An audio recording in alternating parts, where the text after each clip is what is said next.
Last Friday night in Ottawa, the BC Lions and Ottawa Redblacks scored a total of 12 points in one of the lowest scoring CFL games that I can ever remember. I'm here today with Lowell Ullrich, our longtime football writer, to discuss the Lions' next game, Saturday against the Blue Bombers. LU, 12 points, 7 on offense. What ails these Lions? I don't know, but that was, just so you know, that was the lowest scoring CFL game in 35 years, going back to a game in 1979. So yeah, it was pretty bad, and it doesn't look like it's getting any better for a team that has not scored a touchdown in now 2 games. This is a serious problem. The Lions go play a team in Winnipeg that they did not score a touchdown in their last meeting a couple of weeks ago. The problem with this team is pretty simple, I think.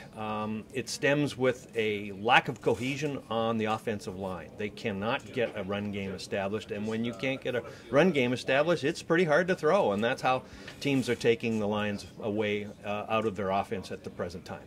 Now, the CFL's West Division, of course, is a really tough place to be if you're not on your game.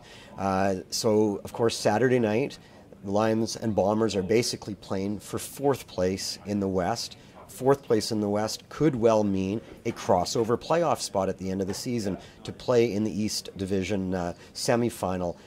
Is this realistically what's going on now with the Bombers and the Lions, and how much is this a must-win game for BC? Oh, it's absolutely vital for this simple reason alone. Even though the Lions and Bombers are tied in wins, the Bombers have, they have the season series edge right now as a result of that win that they had over BC in BC Place Stadium. So a win by Winnipeg gives them a 2-point edge, plus the season series, and that could be a fatal blow. But you're right, 4th place is the sweet spot in this division. It seems as if that's been the case for some time. I don't think that the Lions are completely dead in the water just from the simple fact that Travis Lulay suffers the injury that he does. I mean, Kevin Glenn got them to a 5-4 record. I don't think it all sort of just falls apart on the basis of one injury, but it is a very critical game. Okay, so the last time the Bombers were in town, it was not a great night for your BC Lions. So who do we watch for Winnipeg? Who's on right now? Well, right now, I mean, it's the guy is the player to watch for the Winnipeg Blue Bombers is the player that the Lions could have had. That's being their tailback, Nick Grigsby. He's a little guy who's very shifty in the backfield. He's a guy that you try to establish as a receiver out of the backfield. He's their big offensive threat. If he gets going, then the Bombers' offense starts to get going. Drew Willie's had a nice season, certainly a lot better than a lot of people thought that the Bombers were going to get out of their quarterbacking, but it's Grigsby, a guy who was at the Lions camp in 2012, and they cut, who's probably the mainstay for Winnipeg right now. Okay, finally, Kevin Glenn, the quarterback, now the starting quarterback for the Lions.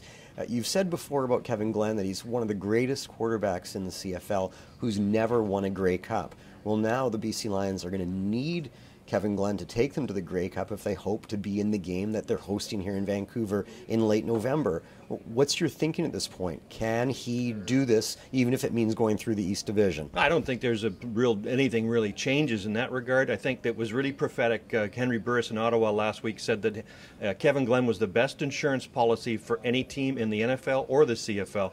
He turns out that right now he's absolutely right. Okay, well, thanks for joining us, LU. And, of course, Friday, 1 p.m., join LU for the live chat at provincesports.com. And, of course, the full Blitz package in the pages of Province Sports and online at provincesports.com. Thanks a lot.